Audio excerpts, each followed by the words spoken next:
Hello বন্ধুরা, প্রতিদিনের মতো আমি আজকেও চলে আসলাম আমার স্ট্যান্ডে।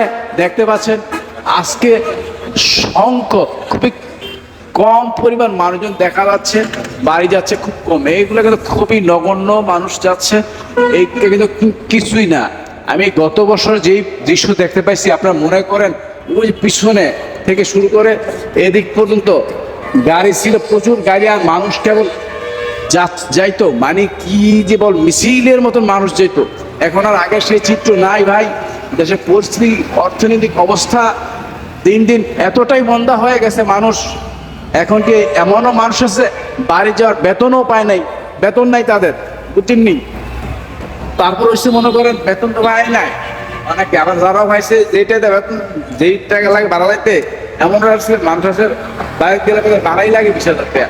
তারা কোন কামাই কটে, এত দূর দূরান্তের মানুষ আছে। বাংলাদেশের একটা শেষ বর্ডার প্রান্তের মানুষ এখানে আছে, নারায়ণগঞ্জে থাকে। নারায়ণগঞ্জ যেহেতু একটা শিল্প অঞ্চল, শিল্প এলাকা, নারায়ণগঞ্জের এক খুব পুরাতন শিল্প এলাকা হচ্ছে নগরী নারায়ণগঞ্জ, বুঝছেন? এইদিকে একটা রিজার্ভ বাস আমরা দেখতে পাচ্ছি, একটা বাস দেখতে পাচ্ছি। এই যে সকালবেলা আপডেট, বুঝছেন? আমি আপনাদেরকে আজকে হেঁটে হেঁটেই দেখাচ্ছি। এখানে অল্প কিছু মানুষ আছে, কি করবো, মানুষের হাতে টাকা নেই এখন। ওকেই বাঙালি আমরা, আমাদের দোষে ফকির, সব ঠেলে শহরে এইসব। গ্রামে এখন আর মানুষ দিন মজদুর কাজ করে না, কৃষি কাজ করে না। জমি করে জঙ্গলে রয়েছে, সাইডের কাজটা রইলে একটা ফ্যামিলির 4-5টা ভাই থাকলে সব ভাগাভাগি কইরা আবাদি জমিগুলো তারা যে যেখানে পারে বাড়ি করে নয়, ফসলের জমিগুলা। কিন্তু তারা চিন্তা করে না আমাদের ভবিষ্যতের কথা।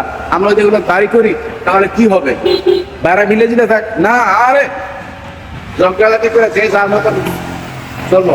এইরকম করেন না রে ভাই, আবাদি জমি নষ্ট করেন না, কষ্ট করে হলে বাইরে একসাথে থাকে।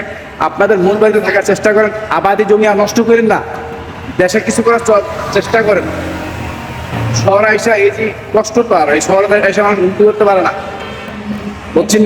এই হচ্ছে পরিস্থিতি, এই হচ্ছে অবস্থা বন্ধুরা। আমি আমার পিছনে দৃশ্যটা কিছুক্ষণ করে দেখাচ্ছি, মানুষ ভিডিও করলে মাইন্ড করতে, বুঝছেন? আমি তো আগে নাই, মানে খুবই কম সংখ্যক মানুষ এখানে। কিছু মানুষ গাড়ির জন্য অপেক্ষা করতেছে, গাড়ি আসবে, এই হচ্ছে অবস্থা। স্ট্যান্ড, আমার স্ট্যান্ডটা আমি মোটামুটি অর্ধেকটা দেখাইলাম আর কি। এখান থেকে সামনের দিকটা দেখেন, ওদিকেও আর নাই, ঠিক আছে? এই হচ্ছে পরিস্থিতি, এই হচ্ছে অবস্থা। যাই হোক, সবাইকে জানাই অগ্রিম ঈদ মুবারক, সবার জন্য ভালোবাসা অবিরাম। আমি মোহাম্মদ আনাস হোসেন, ইনশাআল্লাহ সবসময় যে কোনো আপডেটটা আপনাদের পাশে আছি। সবাই আমার জন্য দোয়া করবেন, সবার জন্য ভালোবাসা অবিরাম। আল্লাহ হাফেজ।